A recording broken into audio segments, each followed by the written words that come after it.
Have you ever stayed in a place or a love that felt safe yet slowly suffocated every part of who you were becoming? This video is the story of how I discovered that the safety I was clinging to in Denmark was the very thing holding me back. Not only in love but in learning English. And how, step by step, listening, reading, and speaking became the way I found myself again. When safety became a cage. There are moments when the truth doesn't knock. It breaks in. Mine arrived on a gray, windy afternoon in Aarhus, while I was staring at a pot of boiling water and suddenly whispered to myself, "I think I've disappeared." Not in a poetic, mysterious way. No. It felt like I had stepped out of my own life without noticing. The words slipped out softly, but they landed in my chest like a stone. Have you ever felt that? That quiet, terrifying realization that you've traded pieces of yourself just to feel safe, yet somehow ended up feeling emptier than ever. Denmark is beautiful, painfully beautiful, but it can be lonely in a strangely elegant way. The streets are so silent you can hear your own thoughts echo like footsteps in an empty hallway. And in my relationship at the time, that silence slowly became a cage. No shouting. No dramatic arguments. No big heartbreak scene. Just softness turning stale, conversations shrinking, and me shrinking right along with them. Your brain has this annoying habit. It hates change more than it hates pain. Psychology calls it loss aversion. You fear losing something familiar more than losing yourself. That was exactly my trap. Every day I spoke a little less. Not because I had nothing to say, but because I was scared of disturbing the peace. I practiced English less, afraid of mispronouncing something. I shared my thoughts less, afraid they would feel too much. I dreamed less because dreaming meant wanting more, and wanting more meant risking the fragile safety I was clinging to. One morning, I caught my reflection in the mirror, hair messy from the Danish wind, face pale from the long winter, and I laughed. The kind of laugh that tastes bitter. Who is that? I wasn't losing my English. I was losing my voice. And when you can't hear yourself, you can't speak anything meaningful. In any language, there's a line in neuroscience that hits a little too hard. Your brain would rather live in a familiar cage than an unfamiliar freedom. It will choose predictability over happiness every single time. And I had been living exactly like that, calling it love, calling it safety, calling it the right thing long after it had stopped being any of those things. Until the day in that tiny kitchen, when "I think I've disappeared" slipped out of my mouth, and I finally understood. I wasn't trapped. I was just trying to make myself small enough to fit inside a cage no one asked me to stay in. That quiet moment, no drama, no tears, no soundtrack, became the beginning of everything changing. Losing my own voice. Imagine waking up one day and realizing your voice sounds like a badly tuned radio, low, hesitant, full of static you can't quite explain. That's what happened to me during my first winter in Denmark. I didn't lose the ability to speak English or Danish. I lost the ability to speak myself. And the scariest part? It didn't happen in one dramatic moment. It was slow, quiet, a soft erosion, like waves smoothing a stone until the stone no longer remembers being sharp. It started with small things. Tiny hesitations. You know that half-second pause before you answer someone? That moment when your brain reviews every possible reaction to avoid sounding weird, needy, emotional, or simply too much. I began living inside that pause. My conversations became edited versions of my thoughts, like someone had turned on an internal censor with Scandinavian efficiency. I told myself it was cultural sensitivity. Really, it was fear of disturbing someone else's comfort, even when I was deeply uncomfortable. Psychologists call this self-silencing, the habit of suppressing your feelings to maintain a relationship. It sounds poetic, but in reality it's like putting duct tape over your soul. Every day, I used my voice a little less, ordering food softly so I wouldn't be judged for my accent, avoiding deep conversations because vulnerability felt like breaking some silent Nordic rule, laughing quietly so I wouldn't take up space. And here's the twist that still makes me laugh in a painfully honest way. The less I used my voice, the less I trusted it.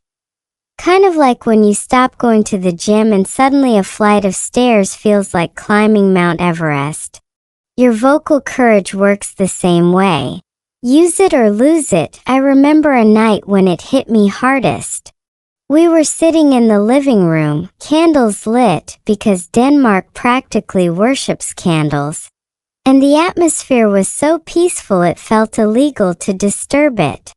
I wanted to say something simple. I felt lonely today, but the words sat in my throat like heavy stones. My brain whispered, "Not now.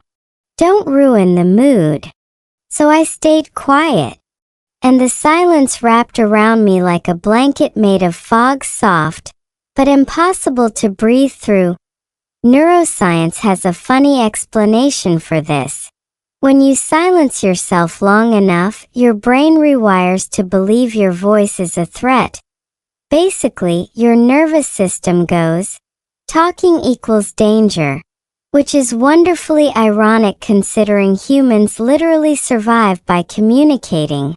The truth was simple but brutal. I hadn't lost my voice.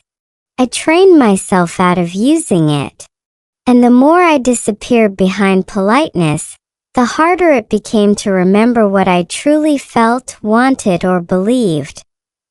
Losing your voice isn't about volume. It's about permission. And somewhere along the way, I stopped giving myself permission to be fully human. The day English saved me.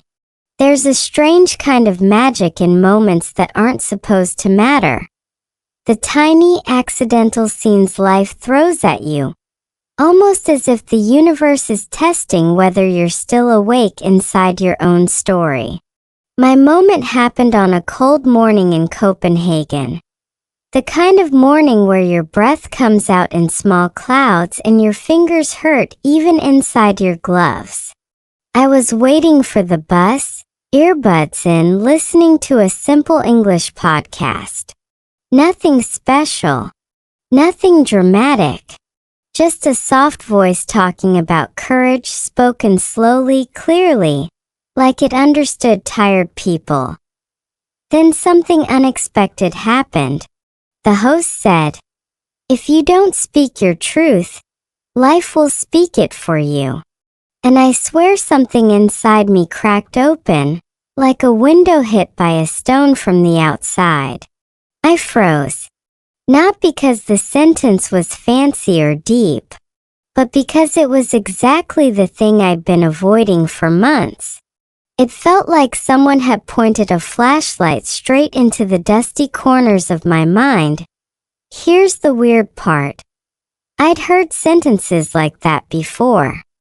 Inspirational quotes are everywhere. But that morning, those words in English felt different. Clean. Precise.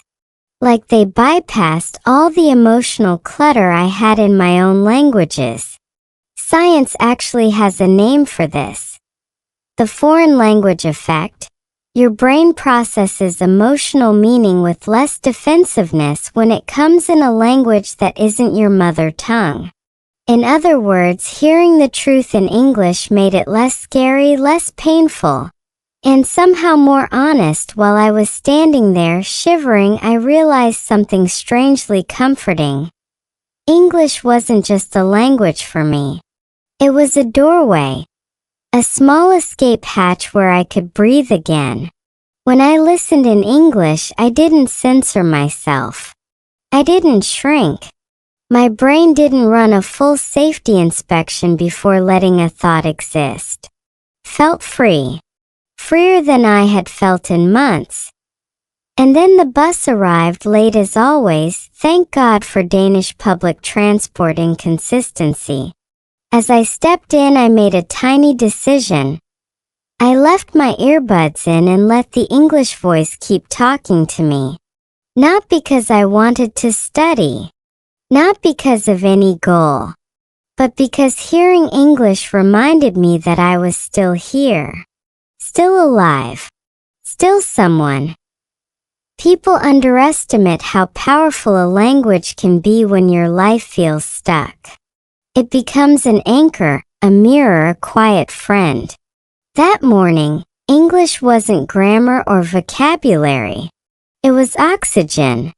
And the moment I realized that, I understood something life-changing. Even if I had lost pieces of myself, I had not lost the tools to rebuild. That it wasn't love that saved me. It wasn't courage.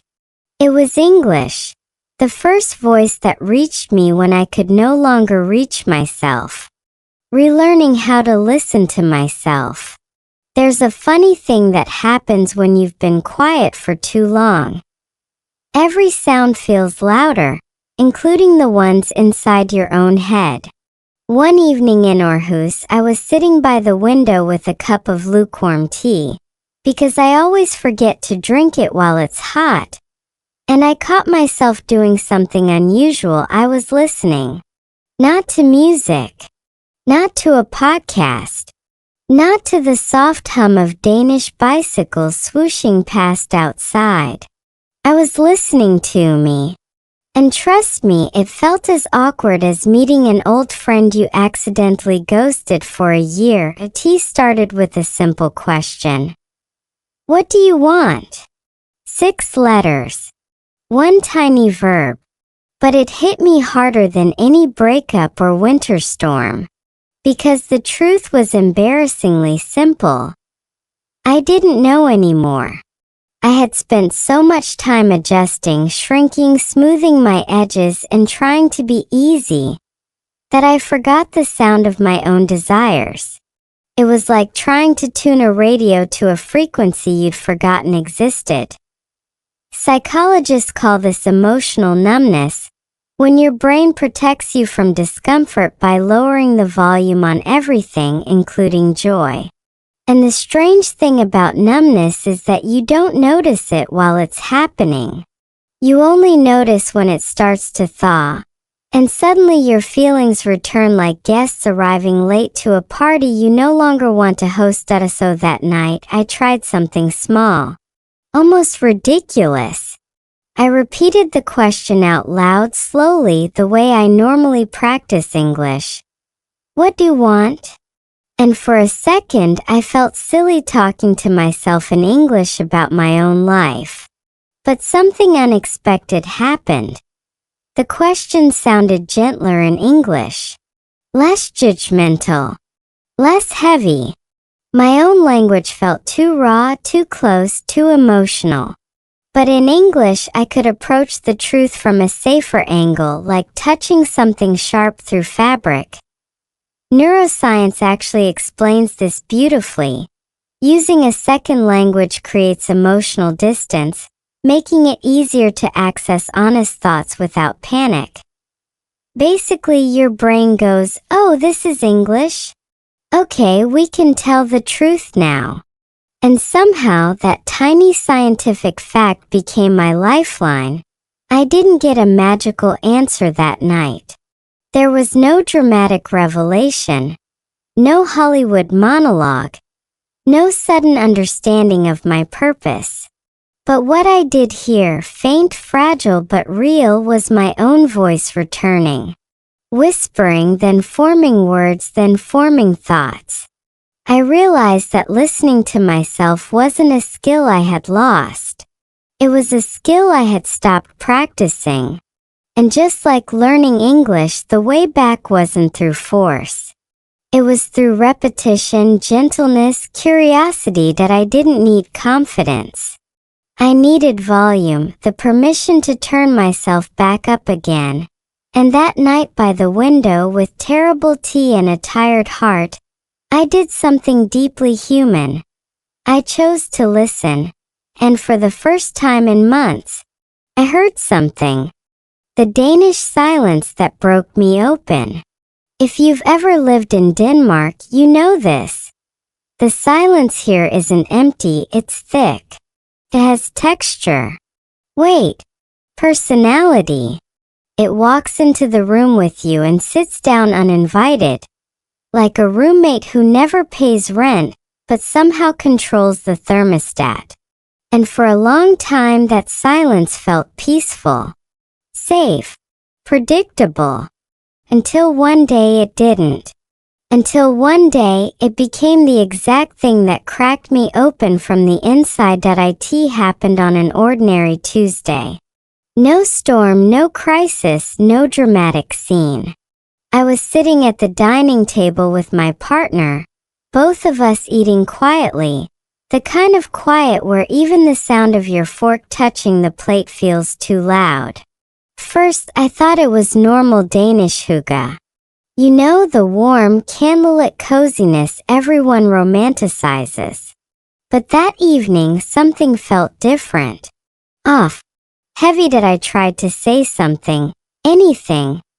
But the words dissolved before they reached my mouth.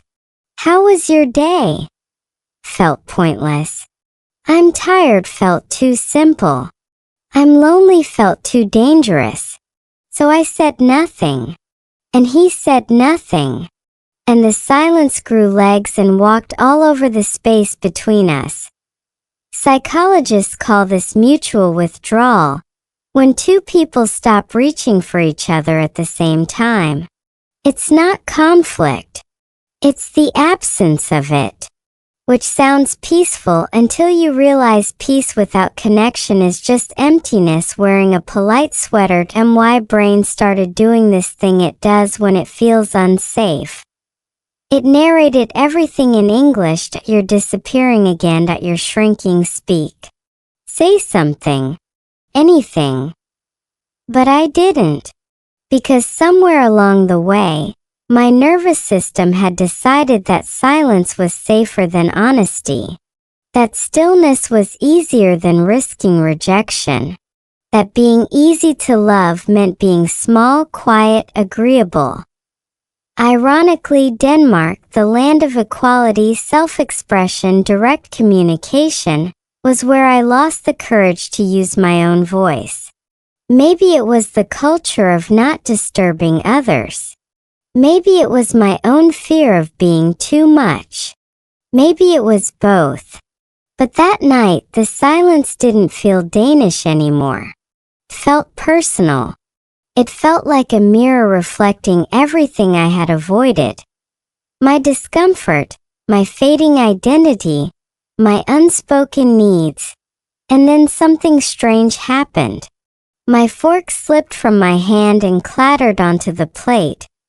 A loud, sharp sound that sliced through the quiet like a tiny explosion. I startled. He startled. And for a moment, the world snapped back into clarity. Because that sound, that tiny accident, reminded me of something crucial. I was still here. Still capable of making noise. Still capable of interrupting the world around me. Still capable of choosing myself instead of disappearing into polite, silent nothingness.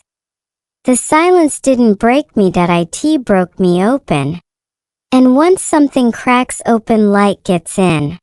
And the strange thing is, when life pushes you to the floor, it also gives you the perfect angle to finally see what's been hiding under the table the whole time. The truth you've been avoiding. For me, that truth arrived on a Tuesday. always Tuesday, that it's the day when nothing dramatic is supposed to happen. Yet somehow the universe treats it like its personal prank day. That I remember sitting alone in that tiny apartment, the one that echoed every time I closed the door. I had no plans, no confidence, and absolutely no idea how to fix the mess I had created. Life felt like a movie in slow motion. Minus the soundtrack, minus the lighting, minus the handsome actor who magically knows what to say. I looked around and thought, wow, even my plants have given up on me. I wasn't sad, I was empty. And emptiness is scarier because you can't grab onto anything. It's like floating in a dark room hoping the light switch will magically walk toward you. But maybe emptiness isn't a punishment. Maybe it's a reset, because something shifted that day. Not suddenly, not beautifully, and definitely not gracefully. It wasn't a moment of enlightenment where soft music played and a wise narrator whispered, "This is your turning point." No. It was more like me staring at my reflection in the microwave door thinking, "Girl, you cannot live like this." Sometimes life doesn't push you forward with motivation. Sometimes it drags you by the ankle with embarrassment. But that tiny embarrassment, it was enough that I stood up, took a deep breath, and admitted the sentence I had avoided for years. I don't know what I'm doing, but I'm still here. And that simple admission, honest, raw, slightly pathetic, felt like a doorway unlocking, because courage doesn't always roar. Sometimes courage is the quiet voice that says, "Fine. Let's try again. One more time." So I made a promise to myself that day. Not a dramatic one. Not a cinematic one, just a small shaky promise. I will rebuild. Even if it's slow. Even if I don't feel ready. Even if no one claps. I didn't know it then, but that was the beginning of everything. Not because my life magically improved, but because I finally chose to participate in it again. And that choice, that tiny trembling choice, is what this entire video is built on. Because I know someone watching this is standing at the same doorway. Afraid, exhausted, quietly hoping for a sign. Maybe this is it. Rewriting the story of safety. Have you ever realized that what you thought was safe was actually the thing holding you back? I had this revelation one quiet evening in Copenhagen, sitting on the edge of my bed, staring at the pale winter light spilling through the blinds. I had spent months, maybe even years, convincing myself that keeping quiet, staying small, and not rocking the boat was the safest way to live. Safe in love. Safe in friendships. Safe in learning English. But safe had become a trap, and the key was hidden in plain sight. I started to notice patterns.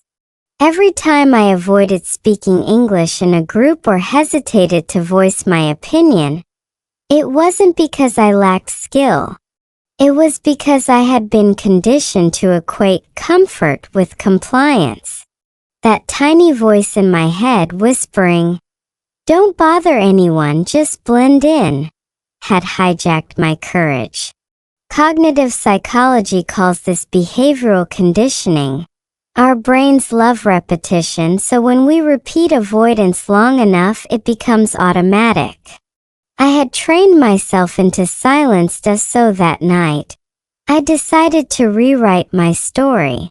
Not dramatically. No sweeping changes or overnight transformations.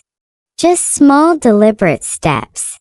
I opened my notebook, the one I used to practice English, and I wrote, "Safety is not about shrinking. Safety is about knowing your limits and still moving forward." That sentence felt revolutionary. For the first time, I acknowledged that safety doesn't mean surrender.